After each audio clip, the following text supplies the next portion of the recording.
Para po sa devotion natin na inspiration, ibig sabihin po yung Biblia po, yung original, yun po yung inspired by God. At yung Biblia po natin ngayon ay copy, faithful copy of the original. Ibig sabihin, pareho pa rin ang authority. Ito pa rin yung salita ng Diyos. At pag nagbabasa tayo ng Biblia, basically, binabasa natin yung puso at isipan ng Diyos. Now, dito po sa devotion natin na ito po yung tanong natin, no? How does knowing the Bible is God's Word change your intention when you read it? Bago po natin sagutin yan, gusto ko lang i-share yung mga verses na hindi ko na-share sa devotion. Una po, itong Psalm 119 verse 89. Sabi po dito, Your word, Lord, is eternal. It stands firm in the heavens. Ang salita mo, O Yahweh, di kukupas, walang hanggan. Matatag at di makilos sa rurok ng kalangitan. So, ito po ay isang halimbawa ng maraming mga talata na yung Diyos natin ay pinapanatili ang kanyang salita. Preserve. Kaya po, itong Biblia na hawak natin na ito ay preserved Word of God. Hindi man ito yung original, hindi man ito yung inspired, or ito yung mismong lumabas sa panulat ng mga apostol, masasabi pa rin natin na ito yung salita ng Diyos. Faithful copy or translation of the Word of God. Bakit po naniniwala tayo na na-preserve ang salita ng Diyos simula pa nung una hanggang sa New Testament, hanggang sa kasalukuyan?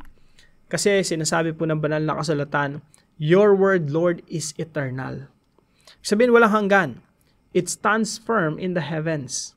Ang salita mo, O Yahweh, di kukupas, walang hanggan. Matatag at di makilos sa rurok ng kalangitan. Now, kung meron man sa inyo, kasi pag seminaryan ka, lagi kang pinapasok ng mga pagdududa, mga agam-agam, parang, Lord, meron ba talagang Diyos? Anong seminaryan ako? Ang dami kong mga questions eh. Kasi nga, pag nagseminaryo ka, ma-open ka sa napakadaming mga tanong. Tapos minsan, yayanigin rin yung iyong pananampalataya. Tapos magbabasa ka pa ng mga libro na kontra sa Kristiyanong pananampalataya na talagang ang bigat din pag binasa. Now, pagdating sa salita ng Diyos, napakaraming mga writings against the idea na ito ay salita ng Diyos. Now, maraming mga libro na nagpapabulaan sa Biblia bilang salita ng Diyos. Now, ako personally, bakit ako naniniwala na ito yung salita ng Diyos? Bakit ako naniniwala sa Old Testament, sa New Testament? Bakit ako naniniwala? Well, unang-una, dahil ang Diyos, I believe in God, and the Bible is His Word, and God can preserve His Word. Ibig sabihin, kayang ipanatilihin ng Diyos yung kanyang mga salita, walang imposible sa Diyos. Now, on top of that, si Jesus Christ, sa Matthew chapter 4, verse 4, nung tinutukso po siya ni Satanas, sabi po ni Jesus Christ, But He answered, It is written.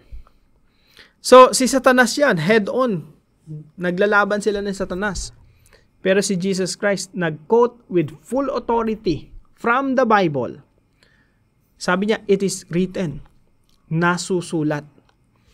So, sabi dito, man shall not live by bread alone, but by every word that comes from the mouth of God. Ibig sabihin, si Jesus Christ naniniwala na na-preserve yung salita ng Diyos.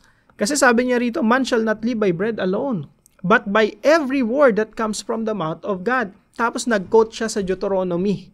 So, ibig sabihin, para kay Jesus Christ, yung kinote niya ni Deuteronomy, authoritative, may authority. Yung kinote niya yon, hindi yan ordinaryong literature lang. Isipin niyo po, ang kausap niya si Satanas.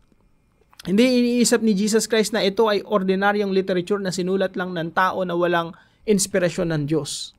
Si Jesus Christ mismo ang nag-quote nito at with full authority.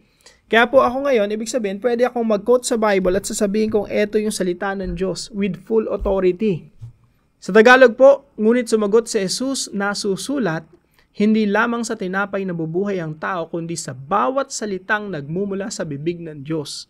Ano yung mga salitang nagmumula sa bibig ng Diyos? Yung mga bagay na nakasulat. Sabi ni Jesus Christ, nasusulat. So ako, naniniwala po ako, kung si Jesus Christ naniniwala sa preservation of God's Word, kino-quote niya with authority, so ako naniniwala rin ako, dapat lang din na maniwala ako na na-preserve yung salita ng Diyos hanggang sa kasalukuyan. Kung ano yung na-preserve sa time ni Jesus Christ, siya pa rin na-preserve hanggang sa kasalukuyan.